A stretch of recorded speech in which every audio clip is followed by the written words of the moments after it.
Good evening बच्चों, आप सभी का एक बार फिर से स्वागत है आपके अपने चैनल हमसफर एकेडमी पर। आज हम लोग 5वां सेट लेकर फिर से उपस्थित हैं आपके सामने। फटाफट से सभी बच्चों को शेयर कर दीजिए, कनेक्ट हो जाइए सभी बच्चे और स्टार्ट करते हैं आज का 30 क्वेश्चन का लेक्चर। पहला क्वेश्चन आपके सामने है, चलिए और लोग जुड़ते रहेंगे, तब तक आप लोग पेन कॉपी पेपर उठा के तैयार हो जाइए। भाई पहला है, हैलोजन तत्वों का इलेक्ट्रॉनिक विन्यास निम्न होता है। हैलोजन तत्व क्या है? हैलोजन बने हैं हैलस से। हैलस का मतलब है जलीय, यानी कि ये कह सकते हैं कि समुद्री जल में प्राप्त जो लवण हैं, समुद्री जल से प्राप्त लवण, ठीक है, क्या कहलाते हैं? हैलस। ऐसे एलिमेंट्स को क्या कहते हैं? हैलोजन। तो ये कहाँ है? टेबल में ग्रुप नंबर 17 के fluorine, chlorine, bromine, iodine, एस्टेटीन, atomic number 9, 17, 35, 53, 85 हैं। पूछा इन्होंने का इलेक्ट्रॉनिक विन्यास होता है, तो याद रखो बच्चों, ये इनर्ट गैस से ठीक पहले आते हैं ग्रुप नंबर 17। टेबल में टोटल 18 ग्रुप हैं। इसका मतलब जो कंप्लीट सेल है उससे एक इलेक्ट्रॉन कम होते हैं, तो NS2 NP5 इनका जनरल कॉन्फ़िगरेशन होता है। एक बार चेक करके देख लेते हैं। मान लीजिए मैंने 17 उठा लिया क्लोरीन का, तो कैसे लिखोगे? 1S2, 2S2, 2P6, 3S2 और 3P5। तो यहाँ पे क्या होगा? N बराबर ये जो लिखा हुआ है ये थर्ड पीरियड का है, इसलिए यहाँ पे थर्ड लिखा हुआ है। तो अगर 9 वाले का अगर आप लिखोगे, यानी कि फ्लोरीन का, तो इसी तरीके से लिखा जाएगा 1S2, 2S2 और 2P5। तो यहाँ क्या होगा? कॉमन ये नंबर ऑफ पीरियड होगा, किस आवर्त से बिलोंग कर रहा है, तो ये n की वैल्यू होगी, यानी कि कॉमन NS2 NP5 हो जाएगा। फटाफट से सभी लोग नोट कर लीजिए। नोट कर लिया होगा आप लोगों ने, स्क्रीनशॉट ले लीजिए। चलिए नेक्स्ट क्वेश्चन की तरफ बढ़ते हैं। क्वेश्चन नंबर 2 आपके सामने है। पूछा है पदार्थ जो वायु से नाइट्रोजन को दूर कर सकता है। क्रायोजेनिक, दबाव स्विंग सोखना, झिल्ली या उपर्युक्त सभी। तो पदार्थ नहीं, यहाँ विधियों के नाम लिखे हैं। लिखा है विधि जो वायु से नाइट्रोजन को दूर कर सकती है। तो क्रायोजेनिक्स लोअर टेम्परेचर का होता है, यानी कि एक सिस्टम है, पूरा एक मशीन है जो कि वायुमंडल से इसको पृथक करती है। इस प्रोसेस को क्या कहा जाता है? प्रेशर स्विंग एब्जॉर्प्शन, PSA बोला जाता है शॉर्ट में। तो क्रायोजेनिक्स की अवस्था, PSA और झिल्ली, ये सभी उस सिस्टम के अंदर लगे होते हैं, तो उसको दूर करने के लिए इन सभी चीज़ों का प्रयोग किया जाता है, यानी कि उपर्युक्त सही आंसर। क्वेश्चन नंबर 3 है, हाइपोफास्फोरस अम्ल में हाइड्रोक्सिल समूहों की संख्या होती है। तो हाइपोफास्फोरस अम्ल क्या है? H3PO2, इसको कहा जाता है हाइपोफास्फोरस अम्ल। अगर लिखते हैं केवल फास्फोरस अम्ल तो H3PO3। आपसे कहें फॉस्फोरिक अम्ल तो H3PO4 लिख देते हैं यहाँ पे। क्या? फॉस्फोरिक एसिड, ये आपका फॉस्फोरिक एसिड हो गया। यह फॉस्फोरस, ये आपका फॉस्फोरस एसिड हो गया। ये आपका एक और कम हो गया, तो ये हाइपो हो गया, हाइपोफास्फोरस। कैसे बनाओगे भाई? एक फास्फोरस है, डबल बॉन्ड से ऑक्सीजन है, सिंगल से OH आएगा, सिंगल से H आएगी, सिंगल से H आएगी, यानी कि फास्फोरस की 5 वैलेंसी में H3PO2 बनता है। पूछा है हाइड्रोक्सिल समूहों की संख्या क्या होगी, तो आपको सामने दिख रहा होगा कि H पॉजिटिव एक ही निकलने वाला है, यानी OH के साथ जो एसिडिक हाइड्रोजन प्रेजेंट है, कितना? एक एसिडिक हाइड्रोजन प्रेजेंट है। हाइड्रोक्सिल ग्रुप की संख्या भी एक है, तो आंसर बन जाएगा आपका 1। क्वेश्चन नंबर 4 है, निम्न में कौन सा हाइड्राइड हाइड्रोलिथ कहलाता है? हाइड्राइड क्या होते हैं बच्चों? H नेगेटिव को हाइड्राइड कहते हैं, यानी कि H पॉजिटिव जो है वह है हाइड्रोजन आयन, हाइड्रोजन आयन, और जो H नेगेटिव है वह है आपका हाइड्राइड आयन होता है। क्लियर हुई बात? Hydride ion. इन्होंने पूछा है कि जिसका उपनाम क्या है? हाइड्रोलिथ है। तो आपको याद करना पड़ेगा, कैल्शियम के हाइड्राइड को हाइड्रोलिथ कहा जाता है। नेक्स्ट क्वेश्चन है क्वेश्चन नंबर 5। कास्टिक सोडा से अभिक्रिया करके हाइड्रोजन देने वाला तत्व कौन सा है? आपके सामने लिखे हुए हैं सिल्वर, आयरन, जिंक और मैग्नीशियम। क्या बोला है? कास्टिक सोडा से अभिक्रिया करके हाइड्रोजन दे। तो कास्टिक सोडा क्या होता है आपका? NaOH formula. जैसे ही आप इसके साथ NaOH को जोड़ते हैं तो यह रिएक्शन नहीं देता है। Fe भी NaOH के साथ देकर हाइड्रोजन उत्पन्न नहीं करता है। लेकिन इलेक्ट्रोकेमिकल सीरीज में जिंक थोड़ा ऊपर है, इसका माइनस में E0 पोटेंशियल होता है और यह जिंकेट में परिवर्तित हो जाता है। तो बैलेंस करने के लिए यहाँ पर क्या करते हैं? 2 से इनटू करते हैं। तो ये क्या बनाता है? ये जिंकेट बनाता है, जिंकेट। ये जिंकेट कैसे बनाता है? Na2ZnO2 ये फॉर्मूला होता है। प्लस क्या निकलेगा इसके साथ में? H2। और ये इसके साथ भी NaOH करके हाइड्रोजन नहीं निकालता है। तो यहाँ पे क्या है, इन्होंने पूछा है कि कास्टिक सोडा से अभिक्रिया करके जो हाइड्रोजन दे वह क्या है? जिंक है, जो सोडियम हाइड्रोक्साइड के साथ रिएक्शन करके जिंकेट बनाती है। क्लियर हुई सब लोगों को बात? क्वेश्चन नंबर 6 है 1 लीटर N/10 H2SO4 बनाने के लिए कितना चाहिए? अगर सल्फ्यूरिक अम्ल का विलयन बनाना है, उसकी नॉर्मलता 1/10 हो, 1 लीटर बनाना है तो कितने की जरूरत पड़ेगी? तो क्या लिखेंगे हम लोग? नॉर्मेलिटी दिया हुआ है तो फॉर्मूला लिखेंगे नॉर्मलता बराबर ग्राम तुल्यांकों की संख्या,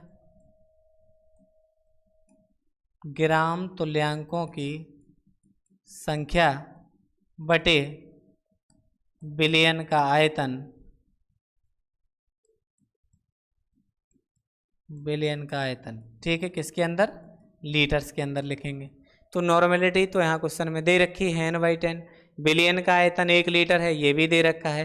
पूछा है कितना जरूरत पड़ेगी, तो आइए सबसे पहले निकालते हैं इसका ग्राम तुल्यांकों की संख्या क्या होगी। तो अणुभार निकालते हैं। H2SO4 का अणुभार क्या होगा? 2 हाइड्रोजन का प्लस सल्फर का 32 प्लस ऑक्सीजन का 64। इन तीनों को जोड़ दोगे 6 और 3 9 4 4 8 98 हो जाएगा। ठीक है, यह क्या हो गया? 98 क्या हो गया आपका? अणुभार। ठीक है, और ग्राम तुल्यांकों की हमें क्या निकालनी है? ग्राम तुल्यांकों की संख्या। तुल्यांकी भार कितना हो जाएगा? तुल्यांकी भार अम्ल है तो क्षारकता से भाग लगा दिया जाएगा। कितनी है इसकी क्षारकता? यानी जब इसको तोड़ोगे तो इसके 2 हाइड्रोजन निकल जाएंगे इससे, तो तुल्यांकी भार ये हो जाएगा। फॉर्मूले को आगे बढ़ाते हैं। कैसे लिखा जाएगा ग्राम तुल्यांकों की संख्या? ग्राम तुल्यांकों की संख्या लिखी जाती है पदार्थ का भार बटे तुल्यांकी भार, भार बटे तुल्यांकी भार। यह आप अगर लिख देंगे तो इसका मतलब हो गई ग्राम तुल्यांकों की संख्या। और यहाँ क्या लिख दोगे? आयतन लीटर में, यहाँ लिख दोगे नॉर्मेलिटी। चलिए फिल करते हैं। N की जगह पे 1/10 दे रखा है, भार हमें पता करना है तो W हो गया। तुल्यांकी भार कितना हो गया? 49। और कितना है? 1 लीटर है, तो वहाँ पे आंसर 1 हो जाएगा। चलिए केवल यह क्या बचा? W/49। 49 यहाँ पहुँचेंगे बटे 10 बराबर W, तो क्या हो गया? 4.9 ग्राम। ठीक है, अगर 1 लीटर N/10 H2SO4 का बनाना है तो H2SO4 के कितने ग्राम की जरूरत पड़ेगी? तो वह आपका भार हो जाएगा। आप लोग स्क्रीनशॉट ले सकते हैं, स्क्रीनशॉट ले लीजिए फटाफट से कैसे कैलकुलेशन की गई है। ठीक है, चलिए नेक्स्ट क्वेश्चन की तरफ मूव करते हैं। क्वेश्चन नंबर 7 है जल के अणु में 2/3 परमाणु हाइड्रोजन के हैं। देखिए जल का सूत्र क्या है? H2O। टोटल अणुओं की संख्या कितनी है? 3। हाइड्रोजन कितने हैं? 2। तो रेशियो कितना आ गया? 2/3। कहते हैं जल में हाइड्रोजन की प्रतिशत मात्रा बताइए। तो हमने आपको बताया था किसी की भी अगर प्रतिशत मात्रा निकालनी है, मान लीजिए H% निकालना है, तो टोटल का अणुभार नीचे लिखा जाएगा। तो H2O का अणुभार क्या होगा? 16 इसके 2 इसके कितना? 18। जिसका पूछा जाए उसकी ऊपर लिखेंगे, इनटू लिखेंगे 100। 2 से जैसे ही डिवाइड किया तो 9 आ गया, यानी कि 100/9। और 100/9 को क्या लिखोगे? 11.1। ठीक है, तो क्या आंसर सही हो जाएगा? क्लियर हुई बात? अगर ऑक्सीजन निकालना होता, परसेंटेज ऑफ ऑक्सीजन, तो क्या लिखते हैं ऑक्सीजन का निकालने के लिए? 16/18 गुणे लिख देते 100, 2 से काट देते 8 बार जाता, 2 से 9 बार जाता, 8 गुणे 100/9। इसको डिवाइड करेंगे क्या जाएगा, ये 88.8%। क्लियर हुई बात, दोनों को जोड़ दोगे 100% आ जाएगा। इसी तरीके से निकाला जाएगा। क्वेश्चन नंबर 8 है, एक यौगिक में C बराबर 80% है, H बराबर 20% पाया गया, संभवतः यौगिक का होगा। संभवतः यौगिक कौन सा होगा, चलिए आइए देखते हैं कैसे कैलकुलेट करते हैं। C की परसेंटेज यहाँ लिख दीजिए, C 80% है। हाइड्रोजन कितने परसेंट है, हाइड्रोजन भाई 20% है। इसका अणु भार यहाँ लिख दिया, हाइड्रोजन का अपना 1 लिख दिया। इसको डिवाइड कर दीजिए 80/12, 12 से 6 बार, 12 × 72 8, फिर 6 बार। चलिए यहाँ लिखिए 20/1 बराबर 20। इन दोनों में जो नंबर छोटा है उसी से डिवाइड कर दीजिए, क्या बनेगा 6.66 डिवाइड बाई 6.66। इससे ये तो 1 बार कट जाएगा और लगभग 3 बार इससे ये कट जाएगा। क्या रेशियो बना C और H का, C और H का बना 1:3। क्लियर है बात, तो क्या बन जाएगा CH3। अब अगर टोटल इन्होंने पूछा संभवतः यौगिक का सूत्र क्या होगा, तो यहाँ तो ऑप्शन में दे नहीं रखा है, तो यह क्या होगा, डाइमराइज होगा। तो CH3 अगर 2 बार होगा तो यह CH3 क्या बन जाएगा, C2H6। क्लियर हुई बात सबको, ठीक है। तब मूव करते हैं। क्वेश्चन नंबर 9 आपके सामने है। उन्होंने पूछा है कि निम्न में से ऑक्सीकरण अपचयन अभिक्रिया नहीं है। ऑक्सीकरण अपचयन यानी कि दोनों ही प्रोसेस, इसको क्या कहते हैं हम लोग, रेडॉक्स रिएक्शन, यानी कि ऑक्सीडेशन रिडक्शन दोनों ही जिनके अंदर सम्मिलित हो। जानेंगे कैसे, चलिए।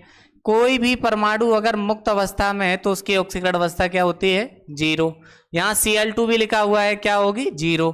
इसके अंदर H पॉजिटिव जो है वह 1 ऑक्सीडेशन स्टेट के साथ, Cl-1 के साथ होगा। यानी कि यहाँ क्या देखने को मिल रहा है कि जो H2 है वह 0 से आ गया +1 के अंदर और Cl2 0 से आ गया -1 के अंदर। यानी एक जगह ऑक्सीडेशन स्टेट इंक्रीज कर रही है और दूसरी जगह ऑक्सीडेशन डिक्रीज कर रही है। यानी कि रिडक्शन और ऑक्सीडेशन दोनों ही चीजें सम्मिलित हैं। उन्होंने पूछा है कि नहीं है। अगले क्वेश्चन की, अगले ऑप्शन की तरफ बढ़ते हैं।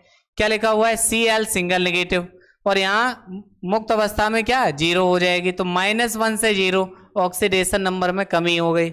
यहाँ क्या है, Cl2 की ऑक्सीडेशन 0, यहाँ क्या लिखा हुआ है -1, क्या कर गई, डिक्रीज कर गई, तो क्या हो जाएगा, रिडक्शन। तो एक जगह बढ़ रहा है, दूसरी जगह घट रहा है, यानी कि दोनों ही प्रोसेस सम्मिलित हैं। तीसरे ऑप्शन में चलते हैं। ये क्या है, हाइड्रोजन परऑक्साइड। परऑक्साइड में ऑक्सीजन की ऑक्सीकरण अवस्था होती है -1। यहाँ क्या होगा, मूल अवस्था में 0, जल के अंदर -2। चलिए देखते हैं, -1 से -2 हो गई और कम हो गई, और यह माइनस से बढ़ गई, कितनी हो गई, 0 की तरफ। यानी कि इसमें भी ऑक्सीडेशन रिडक्शन दोनों हो गए। यहाँ चलते हैं। कैल्शियम क्या होता है, +2 के फॉर्म में, क्योंकि ऑक्सीजन कैसा है, -2 के फॉर्म में। यहाँ भी ऑक्सीजन -2 के फॉर्म में, यहाँ क्या होगा, -2 के फॉर्म में। तो यहाँ कोई बदलाव नहीं है, सभी ऑक्सीजन -2 स्टेट के साथ सम्मिलित है, यानी कि कोई चेंज नहीं हो रहा है। इसका मतलब रेडॉक्स रिएक्शन इन्होंने पूछा नहीं है, तो लास्ट ऑप्शन ऐसा है जिसमें कोई चेंज नहीं हो रहा है। नेक्स्ट क्वेश्चन की तरफ मूव करते हैं। क्वेश्चन नंबर 10 आपके सामने। निकिल कैडमियम सेल है। निकिल कैडमियम की जो सेल है वह क्या है, सबसे पहले समझिए ये सेकेंडरी सेल है। प्राइमरी और सेकेंडरी दो टाइप्स की सेल हैं, यानी कि पहली सेल जो होती है वो नॉन स्टोरेज और दूसरा होता है स्टोरेज, जो स्टोर कर सके। तो सीसा संचालक सेल्स जो होती हैं वह सेल सेकेंडरी टाइप की होती हैं, और इसमें लेड यानी कि जो सल्फ्यूरिक एसिड वाली होती है आपकी, यह भी आपकी सीसा संचायक सेल का उदाहरण है। तो यह जो सूक्ष्म सेल है यह आपकी प्राइमरी है। तो उन्होंने पूछा है कि निकल कैडमियम सेल जो है वह कैसी होगी, तो सीसा संचायक सेल है, यानी कि सेकेंडरी सेल हो जाएगी। क्वेश्चन नंबर 11 आपके सामने है। परम शून्य ताप, जिसको कहते हैं हम लोग एब्सोल्यूट टेम्परेचर। एब्सोल्यूट टेम्परेचर क्या है, दो तरीके से प्रदर्शित किया जाता है। -273 डिग्री सेल्सियस लिख दीजिए या 0 केल्विन लिख दीजिए। तो ये दोनों ही एब्सोल्यूट टेम्परेचर हैं। एब्सोल्यूट टेम्परेचर परम शून्य का मतलब क्या है? अधिकतम न्यूनतम संभव तापमान, कम से कम न्यूनतम संभव तापमान, इससे ज्यादा कभी भी कम नहीं किया जा सकता। अगर कोई कह रहा है कि -300 डिग्री सेल्सियस वहां पर टेम्परेचर था, इसका मतलब वो झूठ बोल रहा है, क्योंकि ब्रह्मांड में इससे ज्यादा नहीं हो सकता। यानी कि -273 डिग्री सेल्सियस टेम्परेचर ही एब्सोल्यूट टेम्परेचर, इसी को क्या कहा जाता है? 0 केल्विन। अगला क्वेश्चन है, क्वेश्चन नंबर 12 है, 12 ग्राम कार्बन 12 परमाणुओं की संख्या क्या होगी? कार्बन 12 में देखिए, कार्बन 12 क्या है? एटम हो गया आपका, एटॉमिक मास कितना हो गया? 12। वेट कितना दे रखा है? 12 ग्राम। में परमाणुओं की संख्या पूछी है। सभी लोग जानते हैं किसी भी पदार्थ के 1 मोल में परमाणुओं की संख्या एवोगाद्रो संख्या के बराबर होती है। कितनी होती है वह संख्या? परमाणुओं की संख्या 6.023 × 10⁻23 के बराबर 1 मोल के अंदर। यहां चेक करिए कितना है? 12 ग्राम दिया हुआ है, परमाणु भार भी 12 दिया हुआ है। मोलों की संख्या कैसे निकालते हैं? भार बटे परमाणु भार, मोलों की संख्या 1 आ गई। तो 1 मोल के अंदर कितने प्रेजेंट होंगे? तो 6.023 × 10⁻23, यानी कि एवोगाद्रो नंबर के बराबर ही परमाणुओं की संख्या उपस्थित होगी। क्लियर हुई इतनी बात सब लोगों को? चलिए नेक्स्ट क्वेश्चन है, क्वेश्चन नंबर 13। किसी रंगहीन द्रव का परीक्षण करना है, यह पता करना है कि वह पानी है या नहीं, तो उसे किस प्रकार किया जा सकता है? किसी भी एक पात्र के अंदर कोई पानी भरा हुआ रखा है या कोई कलरलेस कोई लिक्विड भरा हुआ है, और यह बताना है कि वो कलरलेस है, वो पानी है या नहीं है, तो उसे आप सूंघकर बताएंगे, आप उसे चखकर बताएंगे, या निर्जल कॉपर सल्फेट से रिएक्शन करके बताएंगे, या फिनोप्थलीन से बताएंगे।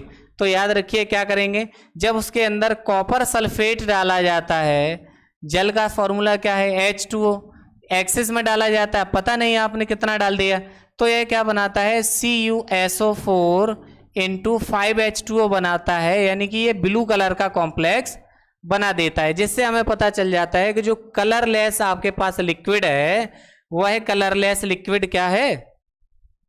पानी है। चलिए क्वेश्चन नंबर 14 है, इन्होंने पूछा है कि रॉक साल्ट का रासायनिक सूत्र क्या है? रॉक साल्ट यानी कि चट्टानों का लवण। तो रॉक साल्ट क्या है? एक और है, एक अयस्क है सोडियम का, और बहुत ही सिंपल है। सोडियम का अयस्क क्या है? Sodium chloride. NaCl को ही रॉक साल्ट कहा जाता है। तो क्वेश्चन नंबर 14 का आंसर क्या सही हो जाएगा? D option. क्वेश्चन नंबर 15 है, कौन सी धातु विषैली नहीं है, यानी कि जो टॉक्सिक नहीं है, जिससे विषाक्तता या किसी तरीके से खाने से या किसी चीज में मिल जाने से, पानी को दूषित करने से। तो मरकरी जो है यह भी विषैली है, लेड धुएं में भी होता है, कैडमियम के पार्टिकल भी विषाक्त होते हैं, यानी कि टॉक्सिक नहीं है ऐसी मेटल कौन सी है? पोटेशियम जो है वह आपकी विषैली धातु नहीं है। नेक्स्ट क्वेश्चन नंबर 16 है, मैग्नीशियम का संगठन है। तो मैग्नीशियम क्या है? एक मिश्र धातु है। ऑप्शन से पता चल रहा है कि यह एल्यूमिनियम और मैग्नीशियम की है, इसीलिए इसका नाम मैग्नीशियम रखा गया। यह क्या करती है? मैग्नीशियम जो है वो जहाज़ों की, जो वायुयान होते हैं, जहाज़ों की परतें इसकी बनाई जाती हैं, जहाज़ों की जो परतें हैं वह बनाई जाती है। अब उन्होंने कंटेंट पूछा है कि अगर ये एल्यूमिनियम और मैग्नीशियम से मिलकर बनी है तो इनके अंदर परसेंटेज क्या है? तो याद कर लीजिए 96 एल्यूमिनियम और 4% मैग्नीशियम अगर मिक्स कर दी जाए तो वो मैग्नीशियम बनाती है, और इसका प्रयोग जहाज़ों की, वायुयानों की जो परतें जो बनाई जाती हैं उसमें प्रयोग की जाती है। क्वेश्चन नंबर 17 बच्चों आपके सामने है, इन्होंने पूछा है एल्यूमिनियम का खनिज नहीं है, तो बताना है कि एल्यूमिनियम का खनिज नहीं है। आपको बिल्कुल सिंपल ही दिख रहा होगा। सबसे पहला ऑप्शन आपके सामने लिखा हुआ है एनहाइड्राइड। इसको अगर अलग कर दिया जाए तो लिखेंगे एन और हाइड्राइड। हाइड्राइड मीन्स होता है वाटर। इन्होंने पूछा है कि एनहाइड्राइड किसी का अयस्क हो सकता है? नहीं। अगर किसी भी एक सैचुरेटेड कंपाउंड को गर्म कर दें, उससे जल का अणु अगर निकल जाए तो बची हुई चीज एनहाइड्राइड होती है। सिंपल वे में एक एग्जांपल समझिए, जैसे आपके सामने लिखा है H2SO4।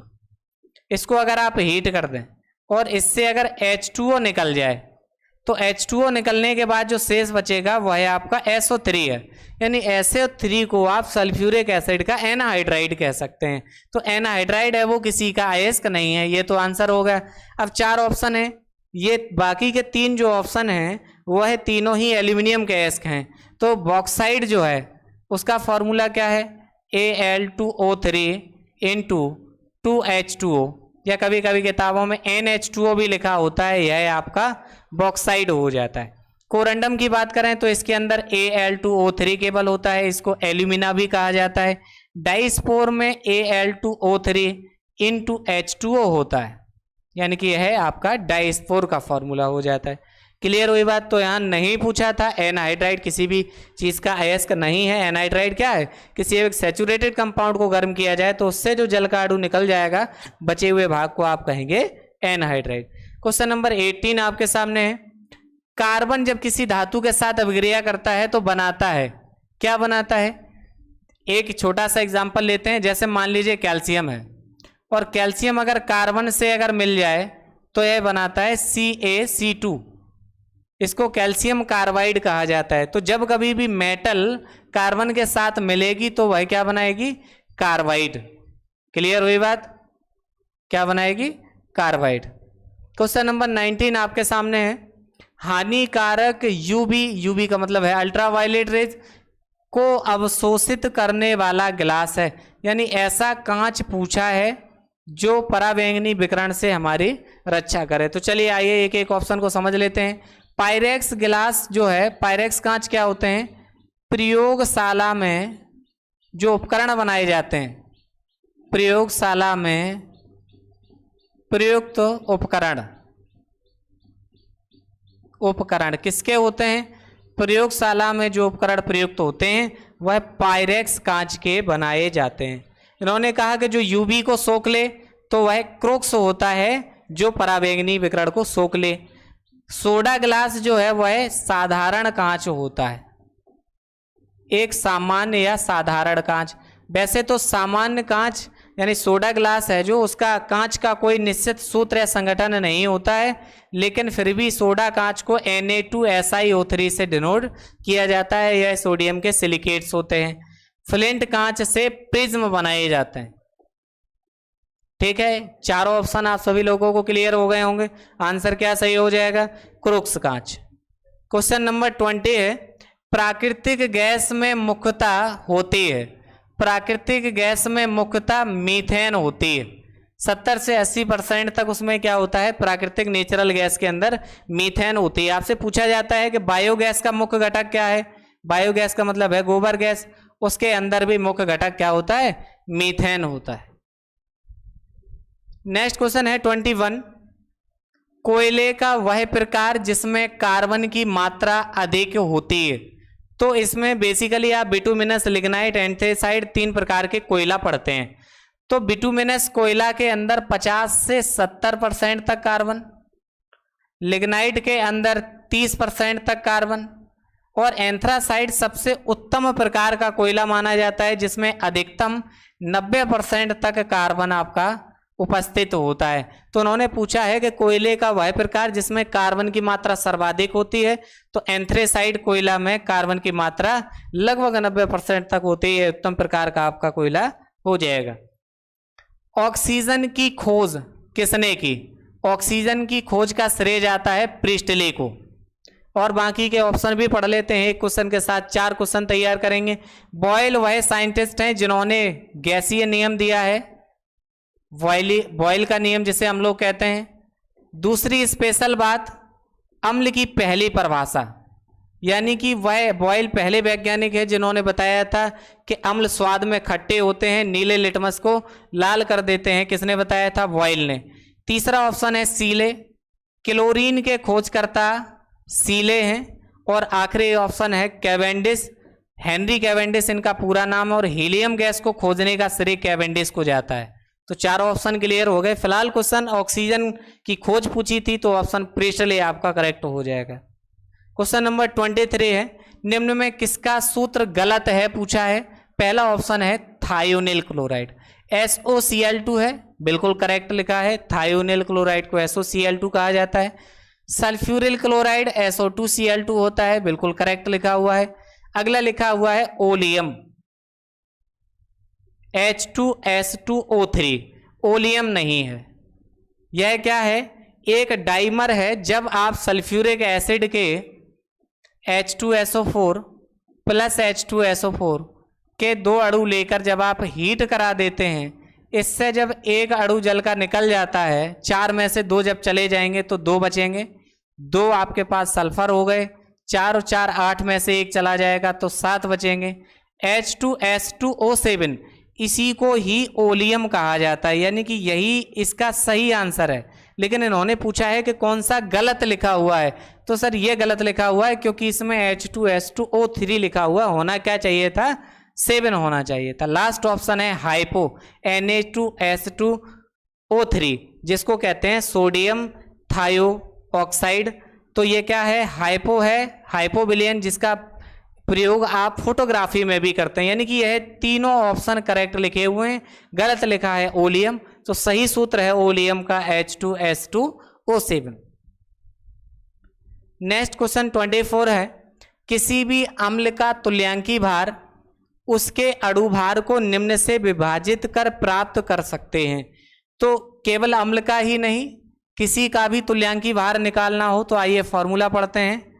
तुल्यांकी भार बराबर, यानी किसी भी चीज का हमें तुल्यांकी भार निकालना है। तुल्यांकी भार बराबर, सबसे पहले निकालते हैं अम्ल का। अगर अम्ल का निकालना है तो लिखते हैं अम्ल का अणुभार बटे क्षारकता। किससे भाग लगा देंगे? उसकी क्षारकता से। अगर आपको निकालना है क्षार का तो लिखेंगे क्षार का अणुभार बटे अम्लता, एसिडिटी से भाग लगा देंगे अम्लता। अगर लवण का निकालना हो, लवण का तुल्यांकी भार, लवण का तुल्यांकी भार, तब क्या करेंगे? डिवाइड बाई जो विपरीत आवेशित आयन होंगे उससे, विपरीत आवेशित आयन से।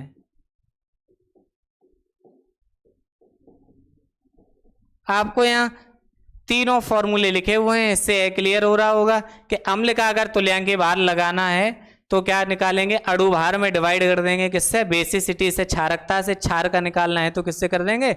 अम्लता से। क्या ऑप्शन सही हो जाएगा? पहला ऑप्शन करेक्ट हो जाएगा। एक धातु के फॉस्फेट का सूत्र अगर M3PO4 का ट्वाइस है तो उसके क्लोराइड का फॉर्मूला क्या होगा? देखो बच्चों कैसे लिखते हैं। यहाँ पे एक मेटल आपके पास है, फॉस्फेट लिखा हुआ है। कैसे लिखा जाता है फॉर्मूला? इसकी वैलेंसी अपोजिट होती है। फॉस्फेट होता है 3 नेगेटिव और मेटल का होता है 2।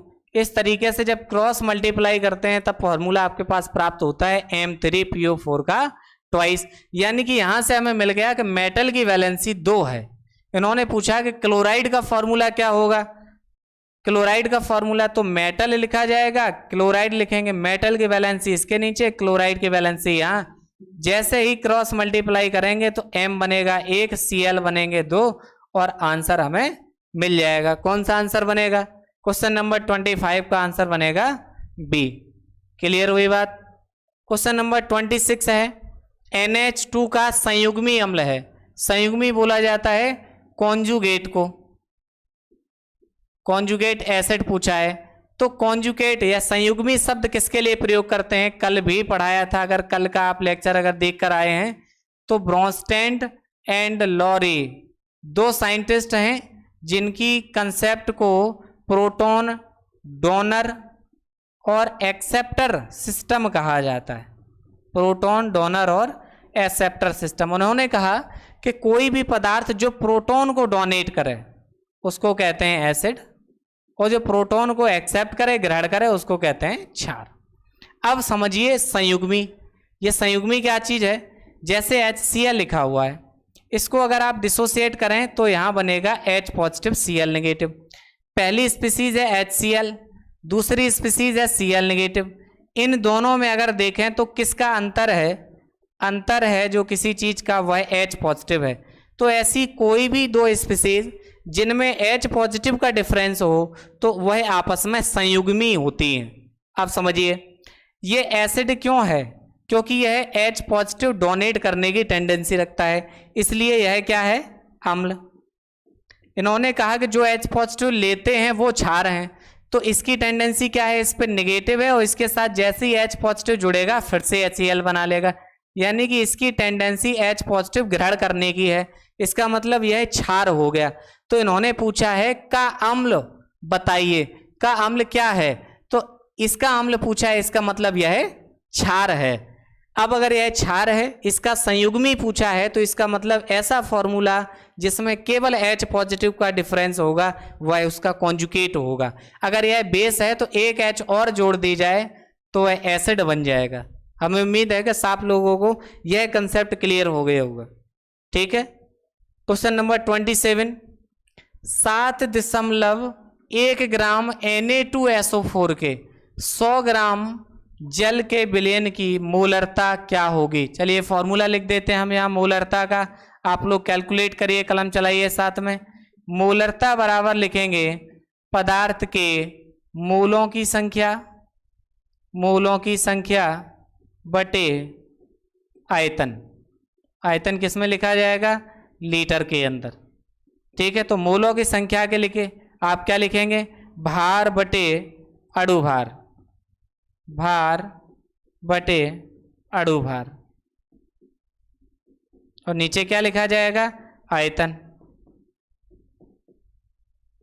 ठीक है, तीन चीजें रखेंगे, आपको मोलरता यहां से मिल जाएगी। चलिए मोलरता बराबर, फॉर्मूला हमने आपको यहां लिख दिया है, फटाफट से भार, अणुभार और आयतन आप लोग रखिए और आंसर बताइए क्या बनेगा।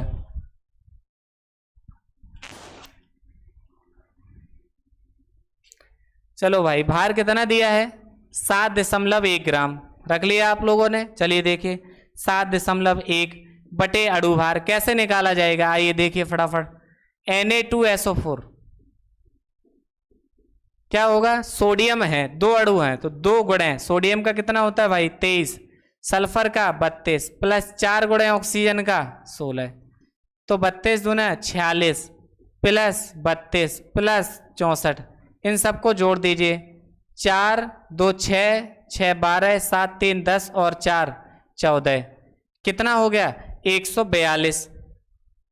अब क्या करना है कि मोलों की संख्या, अणुभार रख लिया, के विलयन की मोलरता बतानी है आपको।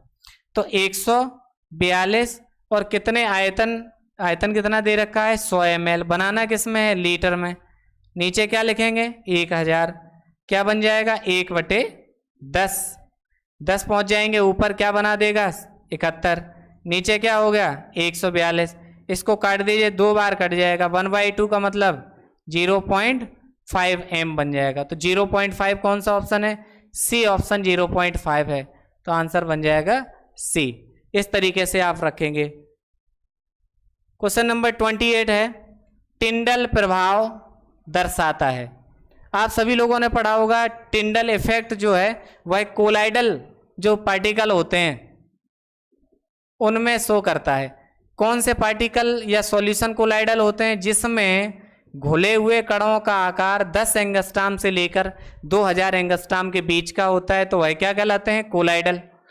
कोलाइडल ही शो करते हैं। पहला है विलयन, दूसरा है अपक्षेप, तीसरा है कलिल, चौथा है विलायक। यानी कि ऐसा कोई ऑप्शन नहीं दिख रहा है, बिल्कुल शुद्ध हिंदी में लिख दिया है। कलिल को ही क्या कहा जाता है? सॉल, या इसी को कहा जाता है कोलॉइडल। ठीक है, तो कोलाइडी विलयन का ही हिंदी में नाम होता है कलिल। टिंडल इफेक्ट प्रदर्शित करते हैं। चलिए नेक्स्ट क्वेश्चन है, क्वेश्चन नंबर 29, बेंजीन में सिग्मा आबंधों की कुल संख्या है। सिग्मा बॉन्ड्स कहाँ होते हैं? सिंगल बॉन्ड पे। बेंजीन का फॉर्मूला क्या है? C6H6। बनाइए फटाफट से। प्रत्येक जगह क्या जोड़ दिया? हाइड्रोजन।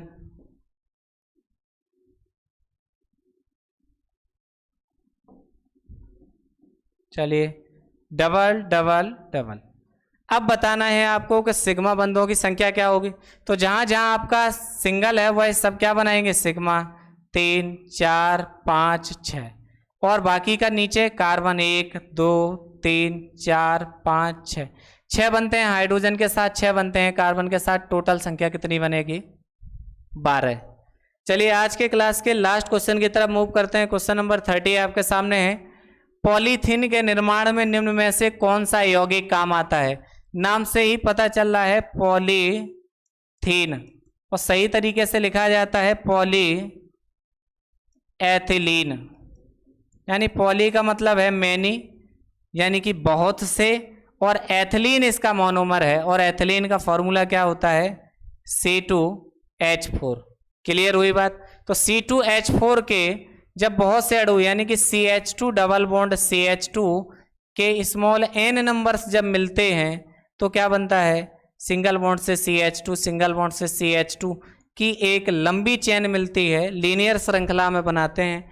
तो पॉलीथीन एक बहुलक है जिसके एकलक का नाम एथिलीन है। जब बहुत से एथिलीन मिलते हैं तो पॉलीथीन का निर्माण करते हैं। तो आज की क्लास को यहीं समाप्त करेंगे। आप सभी लोगों का ये 30 क्वेश्चन का ये लेक्चर यहीं समाप्त होता है। कल फिर मुलाकात होगी जब समय होगा 8 बजे का। तो फटाफट से आप सभी लोग 8 बजे कल टाइम से फिर से जुड़ जाइएगा। एक